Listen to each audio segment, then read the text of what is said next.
La indefinición de la pedagogía nos lleva a un planteamiento que guarda relación con lo último que acaba de mencionar el profesor Cinza.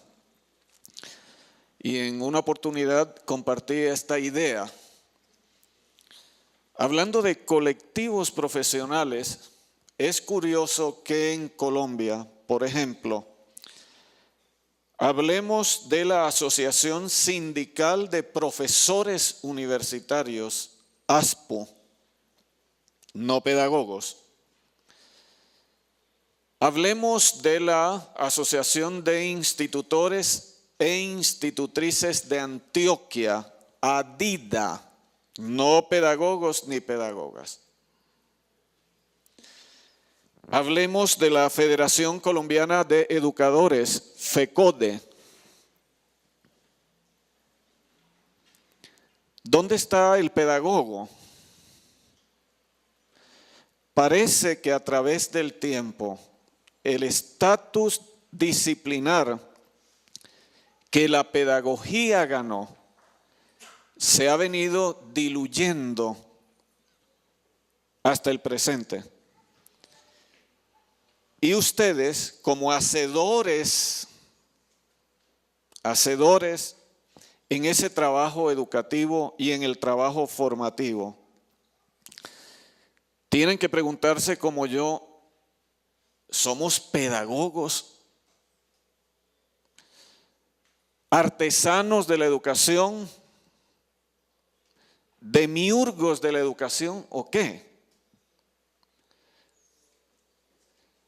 Ahora bien, la otra pregunta es, ¿a cuántas asociaciones profesionales pertenecemos nosotros de acuerdo con el campo de experticia? Asociación de Profesores Licenciados en Ciencias Sociales,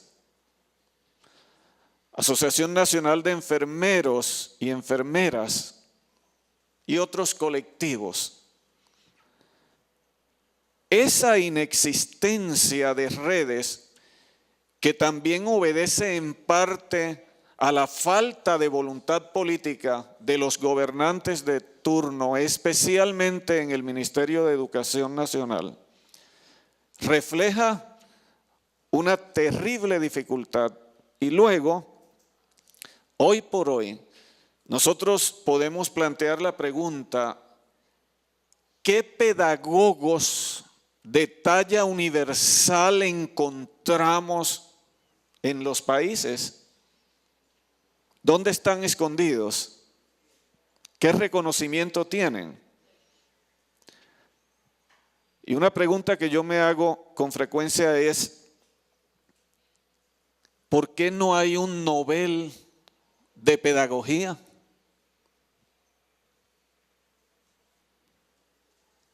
Hay premios Nobel en otras áreas, pero no en pedagogía o en educación, digamos, por extensión.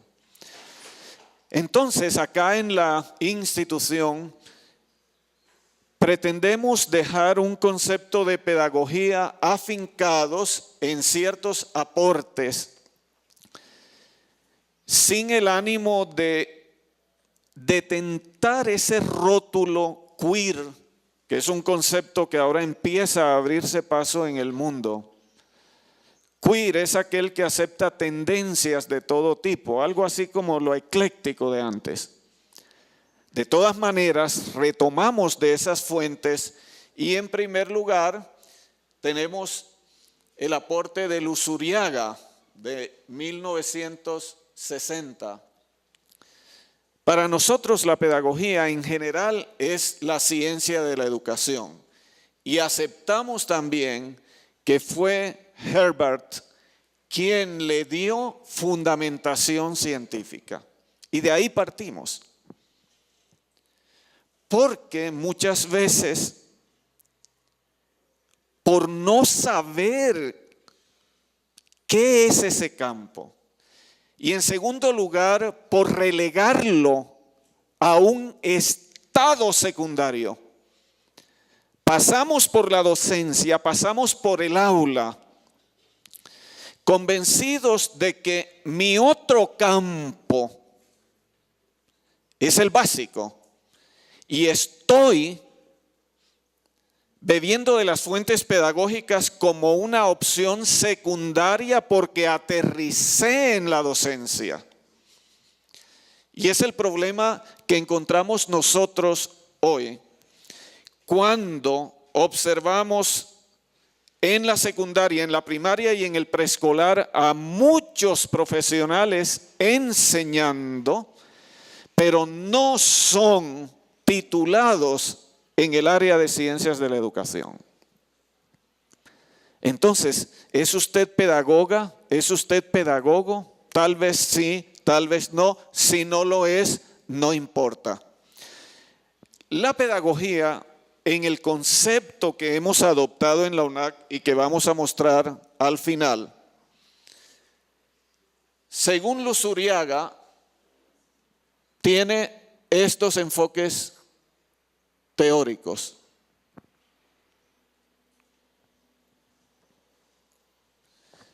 Mal que bien, el enfoque interdisciplinario es necesario hoy en día, sin que seamos eclécticos. Tenemos que beber de fuentes que nos ofrecen otros campos. De allí que cuando se abordan problemas sociales, se apela a muchos profesionales que tienen algo para aportar. Un ejemplo muy nuestro es la descontaminación del río Medellín, que se empezó en la década de los 90. El municipio convocó a profesionales de distintas áreas, empezando por sacerdotes. Y usted pregunta, ¿qué puede hacer un sacerdote en este trabajo de descontaminación del río Medellín? Supuestamente nada. Pero si usted oye al padre Nevardo Cataño en la unidad deportiva los domingos, se da cuenta de que él arrastra voluntades. Él permea mentalidades. Y las campañas que él acomete como capellán general de Medellín tienen mucho arraigo. La gente colabora. Entonces, mientras que el ingeniero químico, que también está en el equipo interdisciplinario, no puede llegar a las comunidades, el padre Nevardo sí puede llegar a las comunidades de Medellín en las misas.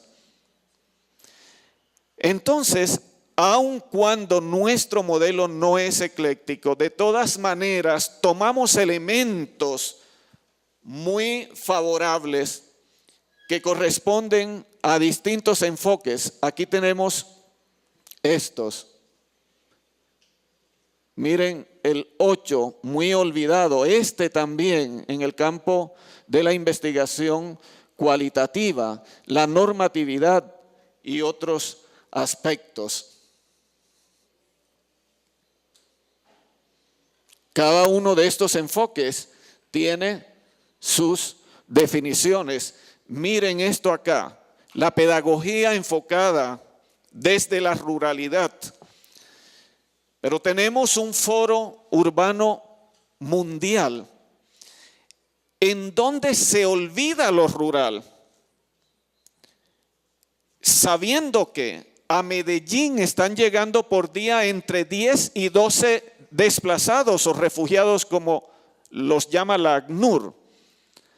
Y usted no puede pretender que ese sujeto que ayer llegó de Titiribí o de Amagá adopte componentes que estamos transfiriendo en el aula medellinense. Y tenemos serios obstáculos en la inserción de ese sujeto en nuestro contexto citadino, que está pensado para la posmodernidad. Hoy la pedagogía rural es olvidada, pero se necesita, porque todavía tenemos muchas escuelas en distintos lugares, apartados, recónditos, donde no conocen un computador. Y este año una chica de esta institución, cuando se iba a matricular, nos dijo: yo no me atrevo a realizar ese proceso, porque, profesor, yo provengo de X vereda donde no se conoce un computador. Así que yo necesito a un tutor para que me ayude en ese proceso. Flores Ochoa también nos ofrece, como educador de carrera aquí en Medellín, ya retirado, algunos criterios de elegibilidad para adoptar ciertas posiciones. Y aquí nosotros vemos que no riñen esos aportes con lo que nosotros hemos asumido. Ofrece los principios capitales que también llevamos en mente y que no están en contraposición a nuestras concepciones bíblicas, cristianas, judeocristianas, o también relacionadas con el espíritu de la profecía. Llegamos, por tanto, al concepto, afincados en esos criterios de elegibilidad y en algunos principios que Rafael Flores Ochoa difundió muchísimo en algunas de sus publicaciones, libros y revistas. Él fue decano de la Facultad de Educación de la Universidad de Antioquia, fue profesor visitante, profesor conferencista. ¿Qué es para nosotros la pedagogía? La ciencia cuyo objeto de estudio es la educación como proceso de formabilidad y perfeccionamiento del sujeto para un mejor vivir en el presente y futuro y una esperanza de una mejor vida en el futuro lejano. Tal vez ese concepto suene abstracto, pero, apreciados colegas, entendemos y aceptamos que no hay nada neutral en las ciencias. Nadie puede ser neutral en las ciencias. Y como institución confesional defendemos esos preceptos bíblicos revelados por Dios, inspirados por Dios, los preceptos del espíritu de la profecía y una cosmovisión derivada de tales fundamentos en todas nuestras concepciones, en nuestros procesos, en nuestros procedimientos, en nuestras políticas y en nuestras finalidades. Así que allí se concreta el concepto de pedagogía para la UNAC.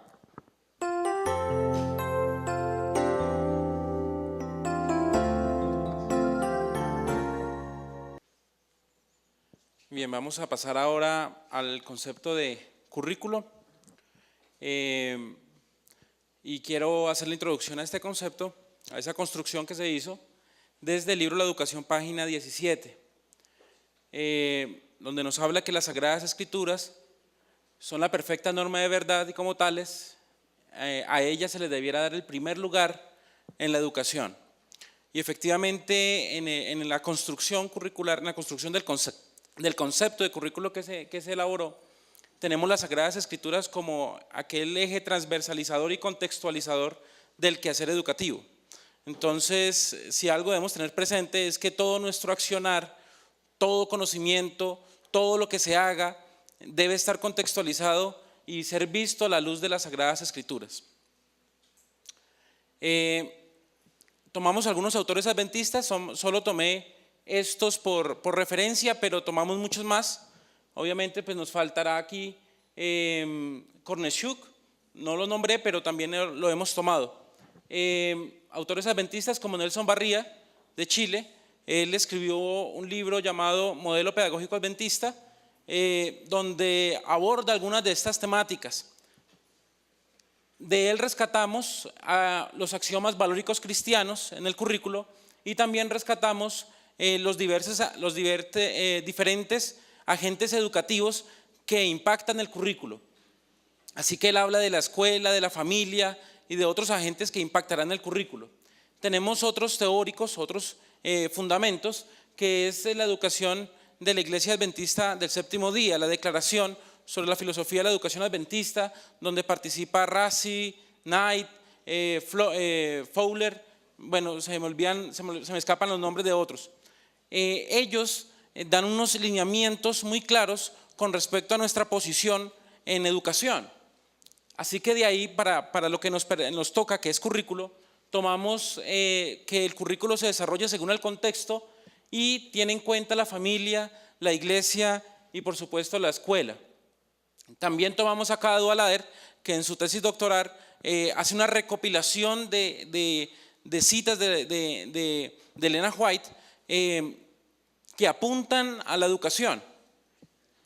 Entonces Cadwallader rescata el aporte significativo que hace White para la educación desde los diferentes escritos que ella tiene. Y tomamos también a Knight, por supuesto, donde nos habla de la Biblia como transversalizadora en el contexto y lente para el conocimiento, una lente para el conocimiento. También Knight habló sobre la tipología de del currículo y que el currículo debe facilitar una restauración. Así que esos serían nuestros potenciales semánticos. Ahora, ¿qué debemos hacer? Coger esos potenciales, lo que nosotros creemos, y traducirlos en el lenguaje académico. Así que coincidimos con algunas miradas, no todo el pensamiento, pero sí con algunas miradas que dan algunos autores. Coincidimos con Bobbitt, Tyler y Tava en cuanto a que el currículo debe brindar una respuesta a los intereses de la sociedad. También ellos plantearon que se debe trabajar unos objetivos claros y definidos en el proceso educativo, obviamente planteados en el currículo y diseñado por profesionales. Bueno, con eso no estamos de acuerdo, pero ellos pensaban eso, que era diseñado por unos profesionales fuera de contexto, ajenos a la escuela, y se implantaba en la escuela y los docentes simplemente éramos reproductores de ese documento que nos fue impuesto. Nosotros en el documento que ustedes reciben hacemos una clara reflexión con respecto a este tema, y es que nosotros no estamos de acuerdo. Nosotros hablamos de un currículo diferente y ahorita nos vamos a dar cuenta. Panqueva y Tarazona habla de las clasificaciones de las distintas visiones curriculares. Él habla de unos currículos que están centrados en los contenidos, que eran los currículos tradicionales, otros que aparecen centrados en el estudiante y otros centrados en la sociedad, en las necesidades sociales. Nosotros, por supuesto, hablamos de un currículo paido sociocéntrico. Tiene en cuenta al estudiante, tiene en cuenta las necesidades sociales, pero también esas necesidades se abordan a la luz de una contextualización bíblica. Dewey, en 1902, habla de las potencialidades del estudiante y también del estudio del estudiante, desde mirar al estudiante desde un contexto, y el currículo debe tener en cuenta ese contexto.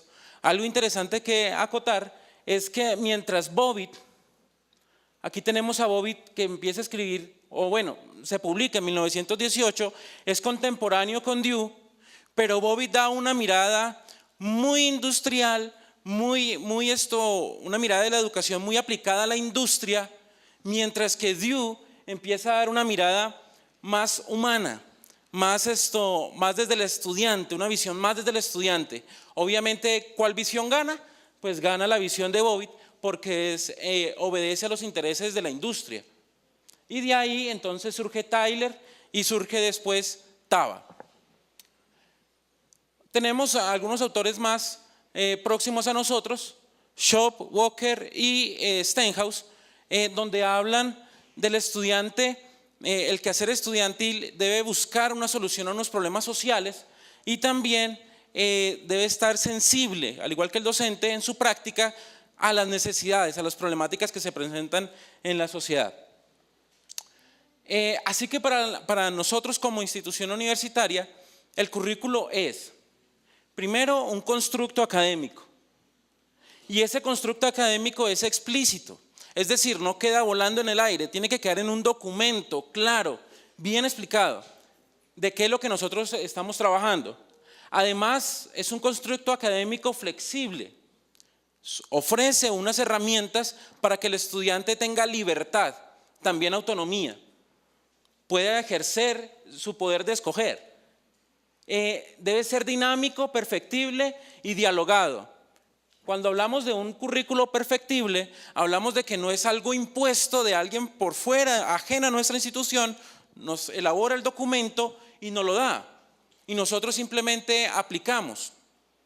Sino que hablamos de algo que nosotros podemos construir, de algo que nosotros podemos dialogar y que podemos aportar. Por eso es tan importante que nosotros seamos conscientes para dónde va la institución, qué queremos de nuestra institución y a dónde la queremos llevar.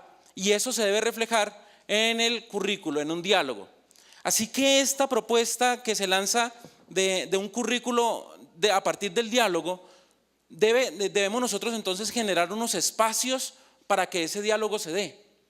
Debemos generar los espacios no solamente físicos, también temporales, para que se dé un diálogo entre nosotros. Y eso también hablamos de formar comunidad académica. Obviamente un diálogo académico, ¿no? Y ese currículo es influenciado por comunidad académica, el Estado, las necesidades sociales, la ciencia, cultura y política, también la familia, la iglesia y la filosofía institucional. Hablamos también de un currículo que debe buscar organizar, integrar y orientar experiencias socializadoras. Mire que ya no hablamos sencillamente de contenidos, que más adelante hablamos de la selección de contenidos, sino hablamos de unas experiencias socializadoras. Es decir, la práctica docente, inclusive desde la concepción curricular, debe cambiar. Y hablamos de una intervención en el aula de clase por parte del docente consciente desde una preparación a unas experiencias que lleven al estudiante a construir su propio conocimiento, a construir sus propios conceptos, de la disciplina. También ese currículo nos busca seleccionar contenidos, plantear condiciones para que se den esos procesos educativos y elegir las experiencias de aprendizaje como les comentaba ahora. También ese currículo se desarrolla desde un análisis previo y ese análisis previo tiene que ver desde las necesidades, demandas sociales, perfil del estudiante, perfil del egresado, esos perfiles institucionales. También ese análisis previo tiene que ver con las competencias que el mundo nos está exigiendo y a partir de ese análisis entonces vamos a un diseño, vamos a afectar el diseño curricular. Y ese diseño, después de que se ha hecho el análisis, se llega a unas conclusiones, se aplica y luego se lleva a una evaluación. Entendiendo aquí la evaluación no como un proceso de un momento dado, sino un proceso transversal que se da durante toda el quehacer del semestre. Ahora, esa evaluación también nos permite a nosotros mejorar en las prácticas. Es decir, cuando terminamos un semestre, no simplemente damos una respuesta de cómo les fue a los estudiantes con un valor numérico, sino que también para la construcción curricular es importante que sus opiniones, todas las dificultades que se le presentaban en el semestre con los estudiantes, los casos, todas las partes buenas que ustedes pudieron construir, nos sirven a nosotros para construir este currículo, para mejorarlo, para que esto sea cada vez, como lo decíamos antes, perfectible, ¿no? Es perfectible. Y por supuesto, el currículo se fundamenta en los presupuestos teóricos y filosóficos de la educación adventista. Entonces, esto es todo con respecto a currículo, es una síntesis. Si ustedes quieren mirar un poco más sobre lo que hemos expuesto aquí, pues están en el documento.